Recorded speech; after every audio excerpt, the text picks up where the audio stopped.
하나님의 뜻대로 살으라고 이 땅에 보냈을 거예요. 근데 우리는 그 아담과 하와의 죄성을 타고나기 때문에 그렇게 살 수 없는 우리잖아요. 그러니까 죄는, 그래서 성경에도 죄는 누구한테 지는 걸까요? 당연히 우리가 사람한테 지는 것도, 그 사람도 어떤 다윗도 그러잖아요. 자기가 그 밧세바를 범하고 우리아의 아내를 말하자면 범한 다음에 그 다음에 우리아도 또 죽이잖아요. 전쟁에서 죽이라고 하잖아요. 그 장군한테. 근데 거기서 보면 이게 막 통곡하면 나단이 와서 다윗한테 예화를 들잖아요. 야, 100마리 양이 있다. 100마리 양이 있는데 한 마리 양 가진 사람 걸 뺏어서 잔치 벌였다. 그 어떻게 해야 되냐? 그러니까 다윗이 그 때려 죽일 놈이다. 데리고 와라. 그러니까 당신이 그 사람이다 그러잖아요. 우리아는 아내는 밧세바 하나인데 당신은 왕인데 후궁들이 많은데 왜 그 여자를 건드냐, 이런 뜻이거든요. 그러니까 막 통곡하면서 회개하잖아요. 회개하면서 그렇게 했거든요. 내가 죄악 중에 출생했습니다. 내 어머니가 죄악 중에 나를 잉태했습니다. 나는 처음부터 죄인입니다. 나는 그 죄성을 가진 타락한 죄인이었습니다. 이걸 고백하고, 그러면서 누구한테, 그리고 그 뒤에 보면 내가 하나님 앞에만 범죄하였나이다 그러거든요. 근데 중요한 건 하나님 앞에만 범죄한 게 아니잖아요. 우리아의 아내한테도 밧세바한테 범죄한 거고 우리한테도 범죄했는데, 거기서는 다윗은 그렇게 얘기해요. 하나님 앞에만이라고 하거든요. 왜 그럴까요? 그러니까 진짜 우리가 죄 짓는 것은 뭐냐면 그 상대방이 아니라 첫 번째는 하나님 앞에 죄를 짓고 있는 거예요. 하나님 앞에. 왜? 우리를 만드신 분이잖아요. 하나님의 뜻대로 살으라고 이 땅에 보내주셨는데 죄만 지니까.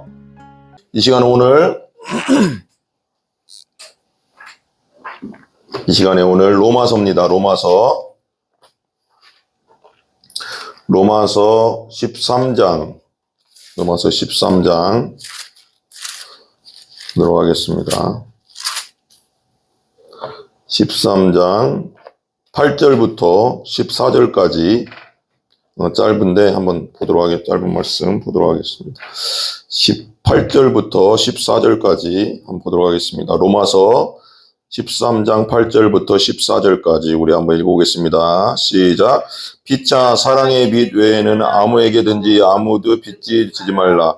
남을 사랑하는 자는 율법을 다 이루었느니라. 간음하지 말라, 살인하지 말라, 도둑질하지 말라, 탐내지 말라 한 것과 그 외에 다른 계명이 있을지라도 네 이웃을 네 자신과 같이 사랑하라 하신 그 말씀 가운데 다 들었느니라. 사랑은 이웃에게 악을 행하지 아니하나니 그러므로 사랑은 율법의 완성이니라. 또한 너희가 이 시기를 알거니와 자다가 깰 때가 벌써 되었으니 이는 이제 우리의 구원이 처음 믿을 때보다 가까웠음이라. 밤이 깊고 낮이 가까웠으니 그러므로 우리가 어둠의 일을 벗고 빛의 갑옷을 입자. 낮에와 같이 단정히 행하고 방탕하거나 술 취하지 말며 음란하거나 호색하지 말며 다투거나 시기하지 말고 오직 주 예수 그리스도로 옷 입고 정욕을 위하여 육신의 일을 도모하지 말자. 아멘, 아멘. 우리 이제 잠깐 설명했지만 12장부터는 90, 11 지나서 이제 그 11장까지는 교리 부분이라고 했잖아요. 우리가 어떻게 왜 죄인이고 성경 안에서 또 우리가 어떻게 구원받고 예수님 믿고 구원받는가, 그리고 성화 부분 다루고 이제 이스라엘의 구원 부분 다루고 12, 13부터는 12장 이후로는 적용이라고 했잖아요. 우리가 어떻게 살아야 되냐. 이제 예수 믿은 사람은 어떠한 삶을 살아야 되냐. 이제 신분이 바뀌었으니까 왕자 공주가 됐으니까, 하늘나라 왕자 공주가 됐으니까 우리가 죄인이었을 때, 죄의 종이었을 때, 마귀의 종이었을 때 삶을 버리고 이제는 하나님의 자녀로서의 삶을 살아야 되지 않냐. 그래서 이제 어떻게 살아야 되냐. 우리가 하늘나라 백성답게 어떠한 삶을 살아야 되나. 이제 그거에 대해서 나누는 것입니다. 그래서 13장에 처음 보면은 13장에 이제 그것은 뭐냐면 우리가 이제 국가와의 관계는 어떻게 해야 되고, 우리가 저번 주에 했죠. 7절까지. 그 다음에 오늘은 8절에 율법과의 관계는 우리가 믿은 자로서, 예수 믿고 거듭난 자로서 율법과의 관계는 어떠한 삶을 살아야 되고, 또 이제 그 예수님의 재림과의 관계는 어떻게 또 이렇게 살아내야 되냐. 그거에 대해서 오늘 말씀을 잠깐 나누도록 하겠습니다. 8절 보면 이렇게 나와요. 우리가 믿는 자로서 어떻게 살아야 되냐. 피차 사랑의 빛 외에는 아무에게든지 아무 빛도 지지 말라. 남을 사랑하는 자는 율법을 다 이루었느니라 그랬습니다. 여기서 이제 이게 보면 이제 제가 주석을 이제 잠깐 보니까 여기 피차 사랑의 비도에는 아무개도 아부빚도 짓지 말라, 이것은 뭐 여러 주석이 있지만 전체적으로 볼 때는 무슨 뭐 이렇게 돈 빌리지 말라 이런 뜻이 아니라요. 이게 다 이제 나도 이제 우리가 그렇게 알고 있는데, 돈을 빌리지 말라는 뜻이 아니라 이제 어떤 주석에 이렇게 나와 있더라고요.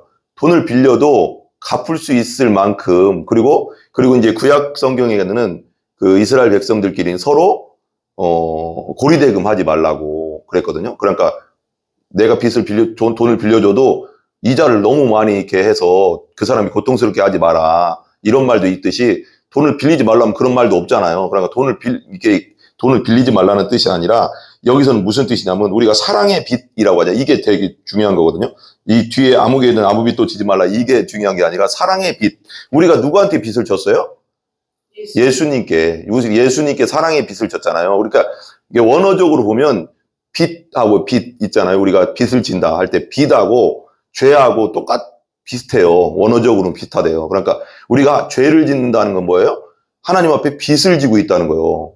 그래서 왜 만달란트 빚진 자가 이제 왔는데 막 나를 용서해 주세요, 우리가 갚을 수 없으니, 만달란트는 지금으로 말하면 몇 조 원 가까이 우리가 갚을 수 없는 돈을 말하는 거죠. 우리가 만달란트만큼의 죄를 짓는다, 그런 뜻이거든요. 하나님 앞에 우리가 죄인이다, 얼마나 많은 죄를 짓고 죄성을 가진 죄인이고 부패해 있다는 걸 밝혀주는 거거든. 근데 막 와서 비니까 그 주인이 용서해 주잖아요. 근데 나가다가 100달란트, 100데나리온 빚진 자한테 자기 친구가 100달러 빚진 막 멱살 잡고 막 그러니까 돈 내놔라 이놈아, 너 감옥에 가둘 거야 하고 감옥에 넣으니까 얼마나 황당해. 그러니까 그 주인의 종들이 그 모습을 보고 주인한테 가서 또 얘기한 거예요. 아니 주인이시여, 당신이 만달란트 그 탕감해준 죄를 용서해줬다는 거죠.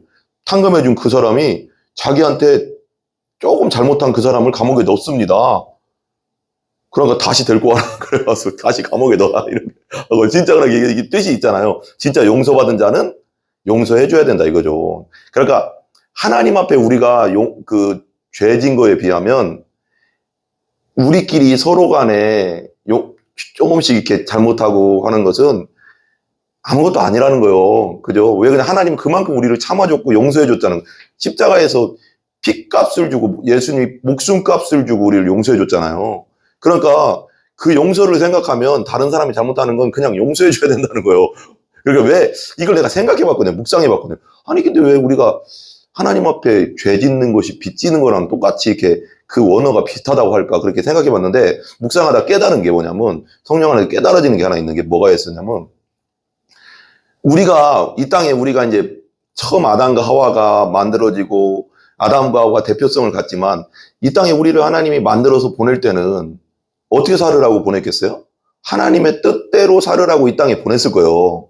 근데 우리는 그 아담과 하와의 죄성을 타고나기 때문에 그렇게 살 수 없는 우리잖아요. 그러니까 그래서 성경에도 죄는 누구한테 지는 걸까요? 당연히 우리가 사람한테 지는 것도, 그 사람도 어떤 다윗도 그러잖아요. 자기가 그 밧세바를 범하고 우리아의 아내를 말하자면 범한 다음에 그 다음에 우리아도 또 죽이잖아요. 전쟁에서 죽이라고 하잖아요. 그 장군한테. 근데 거기서 보면 이게 막 통곡하면 나단이 와서 다윗한테 예화를 들잖아요. 야, 100마리 양이 있다. 100마리 양이 있는데 한 마리 양 가진 사람 걸 뺏어서 잔치 벌였다. 그거 어떻게 해야 되냐. 그러니까 다윗이 그 때려 죽일 놈이다, 데리고 와라. 그러니까 당신이 그 사람이다 그러잖아요. 우리아는 아내는 밧세바 하나인데 당신은 왕인데 후궁들이 많은데 왜 그 여자를 건드냐, 이런 뜻이거든요. 그러니까 막 통곡하면서 회개하잖아요. 회개하면서 그렇게 했거든요. 내가 죄악 중에 출생했습니다.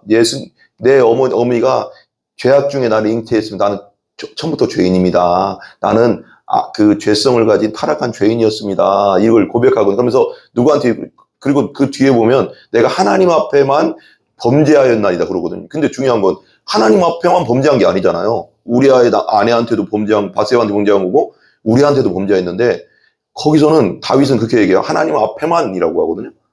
왜 그럴까요? 그러니까 진짜 우리가 죄 짓는 것은 뭐냐면 그 상대방이 아니라 첫 번째는 하나님 앞에 죄를 짓고 있는 거예요.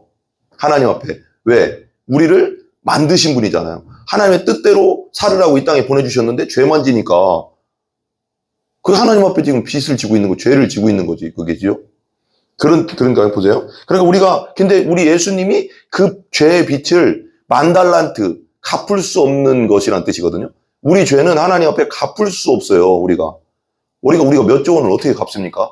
몇 1억도 갚기가 힘들어가지고. 그렇잖아요, 우리가. 근데 몇 조 원을 우리가 못 갚는다는 거 뭐냐면, 우리 죄의 빚이 그만큼 크다. 근데 그 죄의 빚을 지고, 목숨값을 주고, 피값으로, 그건 하나님의 아들 되신 예수 그리스도께서 피값으로 우리 죄 빚을 지고, 십자가에서 죽으심으로 우리 빚이 뭐 했어요? 탕감됐어요. 용서됐다고요. 그러니까 우리가 사랑의 빚을 진 거죠. 그러니까 우리는 사랑의 빚을 졌으니까, 하나님 앞에, 예수님 앞에 사랑의 빚을 졌으니까 우리는 어떻게 살아야 돼요? 이제는 하나님 뜻 안에서, 예수님의 뜻 가운데서 살아야 되는 게 당연한 거잖아요. 그죠? 감사해서 진짜 너무 감사하잖아요. 그러니까 사랑의 빚 외에는 아무개도 아무 빚도 지지 말라. 남을 사랑하는 자는 율법을 다 이뤘네. 율법을 다 이뤘다는 거 뭐예요? 예수님이 율법을 다 살아냈잖아요. 완벽하게 죄 없이 다 살아나있음으로 말미암아서 우리가 예수 그리스도를 믿을 때 하나님이 예수님이 그렇게 산 것 같이 우리를 봐주신다고요. 아멘? 그래서 우리가 감사한 거예요. 우리는 죄만 지고 살았는데 우리가 예수 그리스도를 믿을 때 예수님이 33년 동안 공생의 기간 동안 죄 없이 완벽하게 율법을 지키고 살아낸 것까지도 우리가 살은 것처럼 봐주신다는 거. 그리고 예수님이 십자가에서 죽으신 것이 내가 죽은 것처럼 봐주신 거고, 예수님 부활을 내가 부활한 것처럼 봐주신다는 거. 그게 믿음이에요. 믿음으로 그걸 다 받는 거예요, 우리가. 얼마나 감사합니까? 그죠? 율법을 다 이뤄버렸어. 사랑하는 자는 율법을 다 이루었느니라. 그 다음에 9절 보세요. 그 다음에 보세요. 간음하지 마. 이거 10계명을 말하는 거예요. 간음하지 말라, 살인하지 말라, 도둑질하지 말라, 탐내지 말라, 탐내지 말라 한 것과 그 외에 다른 계명이 있을지라도, 여기 보세요. 우리는요, 간음하는 자고요, 살인하는 자고요, 도둑질하는 자고요, 탐내는 자예요. 이게 누구 특정한 사람을 말하는 게 아닙니다.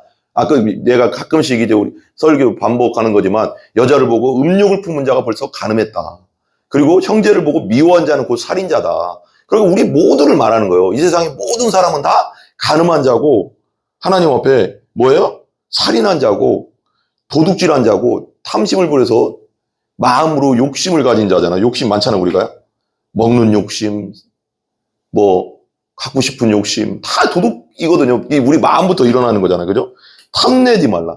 탐은 뭐예요? 욕심 부리지 말라는 거예요. 남의 걸 막 갖고 싶은 그 욕심들이 있잖아요. 그게 우리 전부가 다 이 10계명을 다 어긴 자라는 거예요. 하나님 앞에.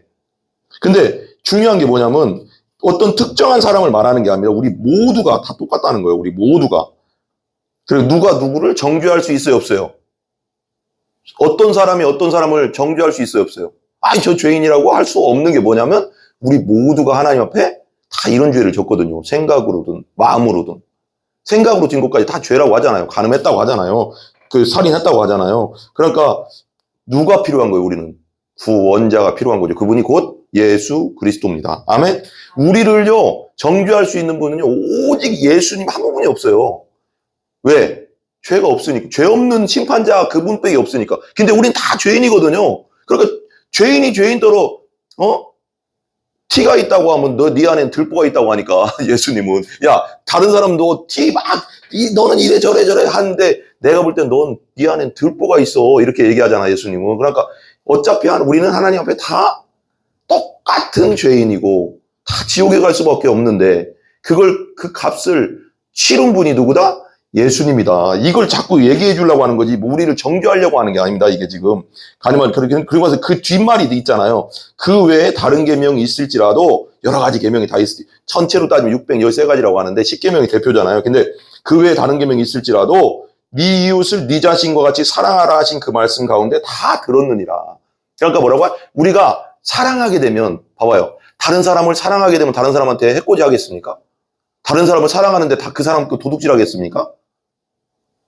다른 사람을 하는데 내가 그 사람의 가정을 깨겠습니까? 다른 사람을 하는데 그 사람을 죽이겠습니까? 미워하겠습니까? 사랑하는데? 그러니까 사랑하면, 그래서 율법학자가 예수님께 와서 뭐라고 해요? 예수님, 내가 어떻게 해야 영생을 얻겠습니까? 그러니까 네 마음을 다하고 뜻을 다하고 힘을 다하고 다 해서 너희 하나님을 사랑해라 그랬거든요. 그리고 이웃을 내 마음같이 사랑해라. 그래서 성경에서 가장 중요한 건 뭐냐면 답 쭉 짜면 뭐라고 했어요? 하나님 사랑, 이웃 사랑이라고 했잖아요. 그 안에 율법이 다 있는 거예요. 하나님 사랑하게 되면 봐봐요. 하나님 사랑하는 자가 10계명 잘 봐봐요. 10계명 1, 2, 3, 4계명 보면은 하나님을 왜 다른 신을 섬기지 마라? 그 다음에 우상을 만들지 말고 그 안에 절하지 말고 섬기지 마라. 그 다음에 하나님의 이름을 망령되이 일컫지 말라는 거. 맘대로 막 네 맘대로 막 하나님 이름을 짓거리지 말라 이거죠. 그렇게 막 함부로 대할 이름이 아니다 이거죠. 거룩한 이름이다. 그리고 안식일을 거룩하게 지켜라. 그러니까 여길 동안은 열심히 일하라. 그러나 하루는 우리는 이제 주일이 이제 부활절이 이제 부활하신 날이니까 그날은 하나님의 날이니까 거룩하게 하나님께 드려라. 그렇게 했어요. 그 계명 봐봐요. 근데 봐봐. 하나님을 사랑하면요. 내가 다른 신 섬기겠습니까? 이게 그러니까 사랑 안에 다 있는 겁니다. 그 다음에 다른 우상에 절하겠습니까? 하나님 사랑하는데?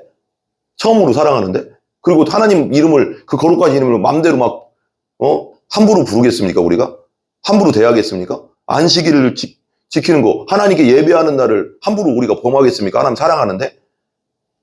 그러니까 이게 하나님 사랑, 이웃 사랑 안에 다 모든 율법이 있는 겁니다. 그러니까 사랑은 율법의 뭐다? 완성이다. 한번 따라 봐봐요. 봐봐요. 그 말씀, 사랑하라 하신 그 말씀 가운데 다 들었느니라. 그 다음에 10절 보세요. 사랑은 이웃에게 뭐 한다? 악을 행하지 않죠. 그렇죠. 사랑하는데 악을 행하겠습니까? 그 사람을 사랑하는데 거짓말 하겠습니까? 거짓 증언하겠습니까? 고소하겠습니까? 그 사람, 아까 말한 대로 도둑질을 하겠습니까? 그 사람 것을. 그죠? 악을 행하지 아니하나니. 그러므로 사랑은 뭐라고요? 율법의 완성이니라. 따라서 사랑은 율법의 완성이니라. 그러니까 사랑하면 다 있다는 거, 그 안에. 하나님 사랑, 이웃 사랑 안에 모든 것이 다 있다는 거예요. 있다는 거예요. 네, 있다는 거죠. 그 다음에 이제 11절부터 14절까지는 예수님, 우리 믿는 사람으로서 예수님이 재림과의 관계는 어떻게 우리가 설정해야 되냐. 어떤 관계로 우리가 예수님이 재림하실 건데 어떻게 그렇게 할 거냐. 근데 봐봐요. 재림은 파루시아라고 하거든요. 파루시아가 뭐냐면 황제나 왕이 어떤 도시에 오는 걸 파루시아라고 합니다. 파루시아라고 하는데 그러니까 이게 이제 예수님은 왕으로서 이제 나중에 천군 천사와 함께 재림하실 건데 이제 딱 하나 남은 건 예수님이 이제 우리를 위해서 하실 수 있는 딱 하나 남은 게 뭐냐면 재림이거든요. 파루시아거든요. 임한다는 뜻이에요. 왕이 어떤 도시에 온다는 뜻을 파루시아라고 하는데 황제가 그럼 축제잖아요. 근데 중요한 게 뭐? 예수 믿고 구원받은 사람은 축제지만 예수 안 믿은 사람한테는 뭐예요? 심판의 날이죠.